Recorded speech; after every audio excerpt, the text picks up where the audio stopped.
the Blue Jackets lost a slog of a game that was kind of tough to get through as a viewer a couple days ago against the Islanders in New York. Final score 2-1. Both Elvis and Laine out on COVID protocol for this one, so Emil Bemstrom was called back up on emergency recall. He immediately took Laine's spot on the top line with Johnny Gaudreau, and now Jack Roslovic is the top line center. Both of these lineups hit by injuries. They've been gotten by the injury bug. Neither one of these lineups for either team is anywhere near their ideal lineup for fielding a hockey game. However, on some positive news on the Blue Jackets injury front, Cole Sillinger did return to the lineup for this one. It was Korpisalo versus Sorokin in net. First period was kept scoreless thanks in part to the Blue Jackets penalty kill being up and at 'em, but also this could have been and probably was more of a result of the Islanders power play just being quite in the dumps, and you could tell by the Islanders fan reactions that they have not been happy with the Islanders power play efforts as of late. A lot of booing and some jeering whenever the Blue Jackets penalty kill was able to get the pucks dumped in deep, and the Blue Jackets actually getting some shorthanded chances in the first period that definitely riled the crowd up a little bit. Blue Jackets not able to get much as far as sustained offense goes. There was a Kirill Marchenko breakaway that was missed. It was good anticipation by him on the pass there, but still wasn't able to capitalize on that.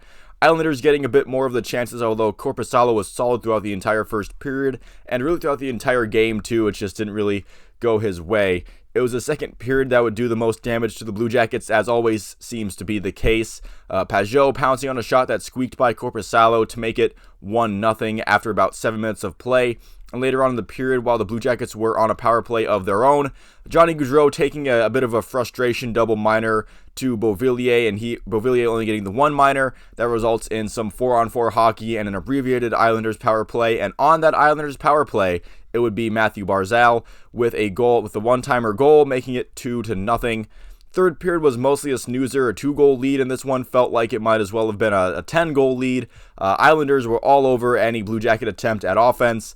They made zone entries tougher on a team that seems to just struggle with them anyway, despite whatever team they're facing and whatever their defensive strategy is. The fact that the Islanders committed to making those zone entries difficult definitely hindered the Blue Jackets offense. And even when they did get through into the Islanders zone, the Islanders defense did a good job of clogging the middle of the ice to dispel any real chance at a prime scoring opportunity.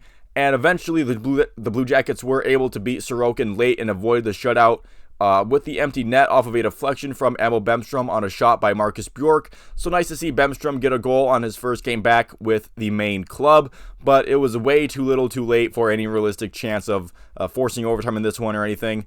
Johnny Gaudreau is slumping as of right now, which isn't good, although he did get the secondary assist on that late deflection goal. Although Johnny Gaudreau at the moment, not with a whole lot around him right now, which is kind of makes his kind of like point per game pace for the Blue Jackets even more impressive, that he's been dealing with inconsistent line mates. The top line center does seem to be a revolving door every now and, it seems like every game they're trying something else, especially now that Boone Jenner's out with that thumb fracture. And it just seems like everything's kind of going not the Blue Jackets' way. It's a revolving door on the top line. The fact that Johnny Gaudreau has been able to maintain a certain pace up to until very recently is very impressive. And I think that speaks to how his impact is for not just this season, but how it's going to be hopefully when the Blue Jackets next year, when the team is fully healthy and they have some more of their prospects coming in and that defense gets a little bit more shored up, hopefully in the near future. Johnny Gaudreau is definitely going to be a huge addition to the Blue Jackets team with hopefully a bit more competitive spirit, but that is just speculation in the next year. As far as this game goes, I don't have much to say that I haven't already said.